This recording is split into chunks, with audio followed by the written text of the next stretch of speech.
The concept of political culture. Culture is a set of beliefs, values, and norms shared by members of society. It largely defines individuals' attitudes and behaviors, and it is possible to say that, simultaneously, each person can contribute to their development.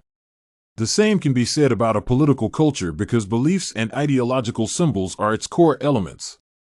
However, the nature of political culture is even more complicated than it may appear, and many scholars and theorists continue to debate the forces shaping it. Is this culture created by civilians or by elite groups? What role do the mass media play in its design? This paper aims to answer these questions by describing the concept of political culture and analyzing it based on the evidence provided by Andrew Heywood in his book Politics.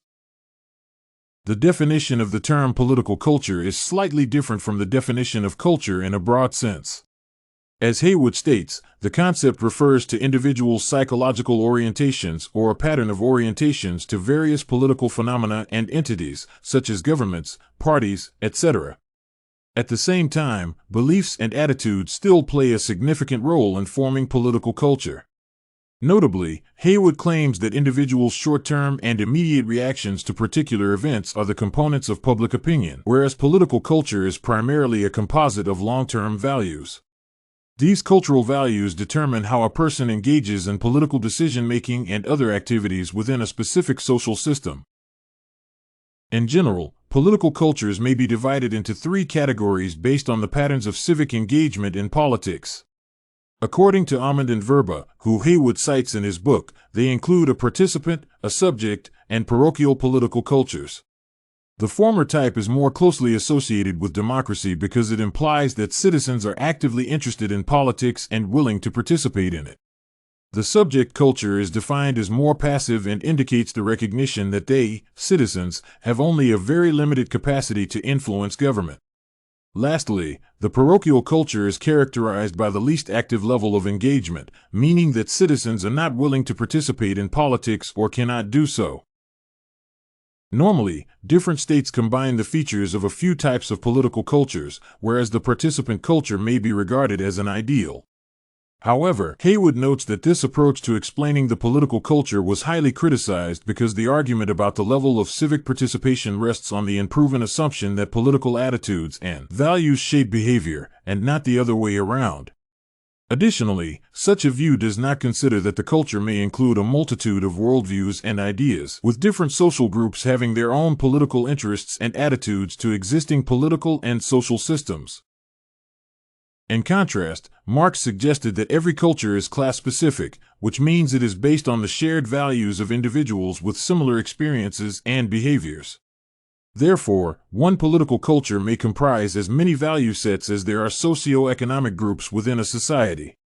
At the same time, Marx also stated that ideologies held by more powerful social groups, such as the bourgeois, tend to dominate, but to be successful and reduce competition, they have to reconcile with the ideas and values of subordinate classes and include them in the agenda. Also, another prominent theorist of the 20th century, Antonio Gramsci, whom Heywood mentioned, declared that elites largely shape the dominant political culture by disseminating their values and pertinent knowledge to other groups through various social institutions, including religion and education.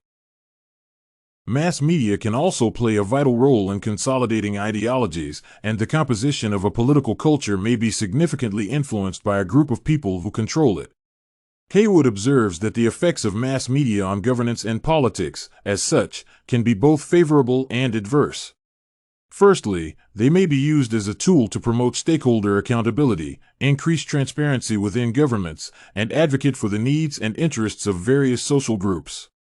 At the same time, they may be used as an instrument of misinformation to maintain a political status quo and reduce political pluralism. Thus, it may either improve or lower the level of civic participation in politics. Overall, based on the information provided by Heywood in Politics, it may be concluded that individuals' relationships with political culture are based on mutual influences. On the one hand, a culture may be created by an elite or a dominant, the most powerful social group, and then promoted to others through various means. On the other hand, distinct classes may have equal opportunities to contribute to changes in politics by engaging in debate and other politically relevant activities.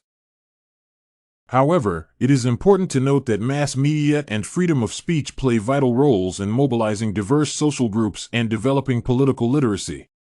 Therefore, the independence of various mass media and other social institutions is correlated with political pluralism and may be considered a sign of democracy and the health of the political system.